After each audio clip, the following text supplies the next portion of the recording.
ఒకసారి పాత్రికేయులకి, గుంటూరు ప్రజలకి, ఆంధ్రప్రదేశ్ ప్రజలందరికీ కూడా ధన్యవాదాలు.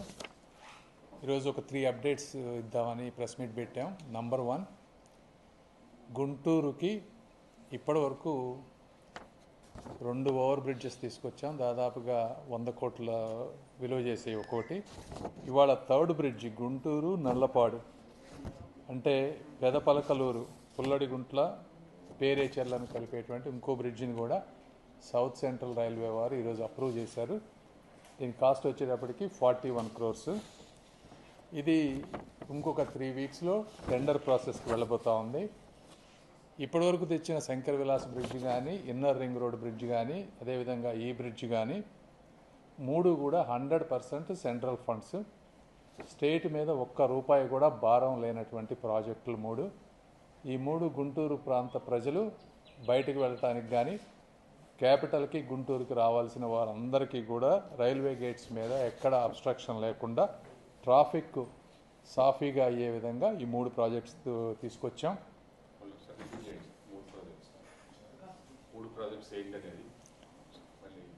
3 ప్రాజెక్ట్స్, ఒకటి శంకర్ విలాస్ బ్రిడ్జి, సెకండ్ది ఇన్నర్ రింగ్ రోడ్డు, తర్వాత 3వది పెదపలకలూరు అంటే గుంటూరు నల్లపాడును కలిపేది 3వ బ్రిడ్జి. తర్వాత ఈ బ్రిడ్జిల్ని తీసుకురావడంలో సహకరించినటువంటి వారందరికీ కూడా, అంటే ఈ విధంగా నాకు ఇక్కడ పదవి వచ్చే విధంగా చేసి గుంటూరు ప్రజలకి మేలు చేసే విధంగా నాకు అవకాశం కల్పించినటువంటి నారా చంద్రబాబు నాయుడు గారికి, పవన్ కళ్యాణ్ గారికి, అదేవిధంగా లోకేష్ గారికి, ఈ ప్రాజెక్టుల్ని అప్రూవ్ చేసినటువంటి రైల్వే మినిస్టర్స్ అశ్విని వైష్ణవ్ గారికి, సోమన్న గారికి, అదేవిధంగా సౌత్ సెంట్రల్ అధికారులకి, ఈ ప్రాజెక్టుల్ని ముందుకు తీసుకువెళ్ళటంలో నాకు కంటిన్యూస్గా సహకరించినటువంటి మా ఎమ్మెల్యేలకి, ఇక్కడ గుంటూరులో ఉన్నటువంటి మా స్టాఫ్, అదేవిధంగా ఢిల్లీలో ఉన్నటువంటి మా స్టాఫ్, ఇవి కంటిన్యూస్గా ఫాలోఅప్ చేస్తున్న వాళ్ళందరికీ, గుంటూరు కలెక్టర్ గారికి, అదేవిధంగా మున్సిపల్ కమిషనర్ గారికి, వీళ్ళందరికీ కూడా మనస్ఫూర్తిగా ధన్యవాదాలు తెలుపుతూ ఉన్నాను. ఇవన్నీ కూడా ఫస్ట్ 8 months to 1 yearలో తీసుకొస్తే నెక్స్ట్ 2.5 yearsలో వీటిని ఎగ్జిక్యూట్ చేసి వితిన్ ద నెక్స్ట్ 3.5 yearsలో ఇవన్నీ ప్రజలకి చూపించాలనేది నా ఆలోచన. తప్పనిసరిగా కేవలం ప్రాజెక్టులు తీసుకురావడమే కాదు, వీటన్నిటినీ దగ్గరగా ఉండి ఎగ్జిక్యూట్ చేసే బాధ్యత కూడా మేము తీసుకుంటామని మీ అందరికీ తెలియజేస్తూ ఉన్నాను. ఇది కాకుండా రెండోది దావోస్ పర్యటన. ఆ రోజు చంద్రబాబు నాయుడు గారు, అదేవిధంగా నారా లోకేష్ గారు, మిగిలిన రాష్ట్ర మంత్రులు అందరూ కూడా దావోస్ వెళ్ళొచ్చారు. దీని మీద నేను అక్కడక్కడ సోషల్ మీడియాలో వేరే వాటిలో కూడా కామెంట్స్ చూస్తూ ఉన్నాను.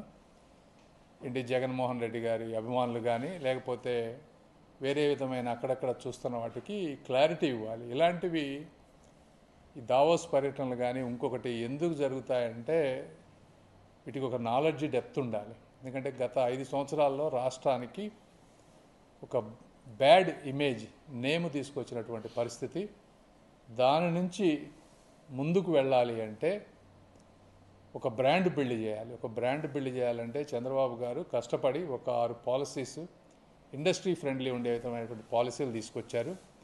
మీరు ఒకప్పుడు చంద్రబాబు నాయుడు గారు రాకముందు చూస్తే ఆ రోజుల్లో ఇన్వెస్టర్స్ని ఎలా ఆకర్షించాలనేది చాలామందికి తెలిసేది కాదు. చంద్రబాబు గారు ఏ విధంగా అయితే ప్రోయాక్టివ్గా అప్రోచ్ అయ్యి వీళ్ళందరినీ తీసుకొచ్చి హైదరాబాద్ని డెవలప్ చేశారో, మిగిలిన రాష్ట్ర మంత్రులు కానీ, ముఖ్యమంత్రులు కానీ ఆ విధానాన్ని తెలుసుకొని ఇప్పుడు ఒక కాంపిటేటివ్ ఎన్విరాన్మెంట్ క్రియేట్ అయింది. మన పక్క రాష్ట్రాలు కర్ణాటక కానీ, తమిళనాడు కానీ అందరూ చాలా ప్రోయాక్టివ్గా ఉన్నారు. పాలసీస్ చాలా సింప్లిఫై చేస్తూ ఉన్నారు. ఇలాంటి పరిస్థితుల్లో విడిపోయిన ఆంధ్ర రాష్ట్రానికి కొత్త ప్రాజెక్టులు తీసుకురావాలంటే మామూలుగా కన్నా కూడా ఎక్కువ కష్టపడాల్సినటువంటి పరిస్థితి.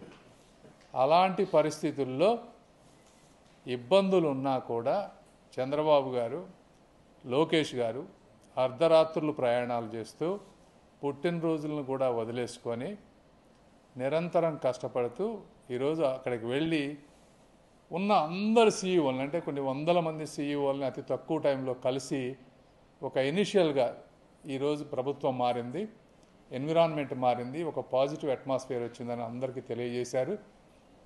దీనికంటే ముందే ఎన్నో లక్షల కోట్ల పెట్టుబడి మీరు ఈరోజు చూస్తూ ఉంటే మల్టిపుల్ విధాలుగా తీసుకొచ్చేటువంటి పరిస్థితి.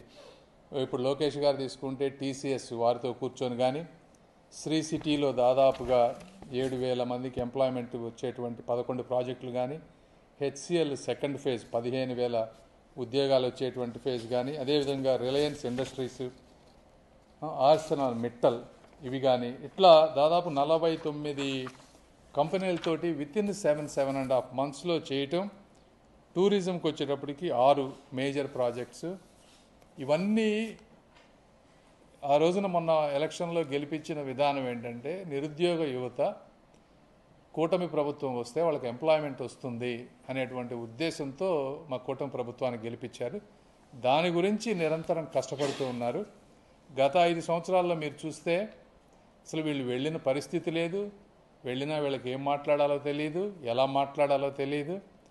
అలాంటి పరిస్థితి నుంచి ఈ రోజున ఒక కంప్లీట్గా పాజిటివ్ అట్మాస్ఫియర్ తీసుకొచ్చారు కూటమి ప్రభుత్వం నుంచి వెళ్ళినటువంటి మంత్రులు కానీ, ముఖ్యమంత్రులు గారు కానీ. ఇవన్నీ ఏంటంటే ఒక్కరోజుతోటి ఇన్వెస్ట్మెంట్స్ వస్తాయా అని కాదు.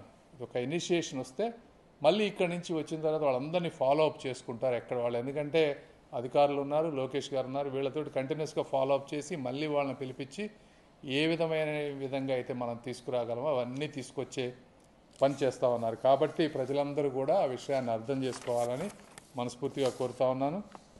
తర్వాత మూడో విషయం, ఈరోజు నారా లోకేష్ గారు ఇంకొకటి దావోస్కి చెప్పాలి. మీకేంటంటే ఈ దావోస్కి వెళ్ళిన వాళ్ళు ముగ్గురు వెళ్ళారు. 1 రేవంత్ రెడ్డి గారు, 2 చంద్రబాబు నాయుడు గారు, 3 మహారాష్ట్ర ముఖ్యమంత్రి ఫడ్నవీస్ గారు. ఇలా ముగ్గురే ఎందుకు వెళ్ళారు అంటే, 1 రేవంత్ రెడ్డి గారు తెలుగుదేశం పార్టీలో ఒకప్పుడు వీటి విలువ తెలిసిన వ్యక్తి కాబట్టి ఆయన వెళ్ళారు. తర్వాత మహారాష్ట్రలో అద్భుతంగా డెవలప్మెంట్ ఉన్న వారు కూడా వెళ్ళారు.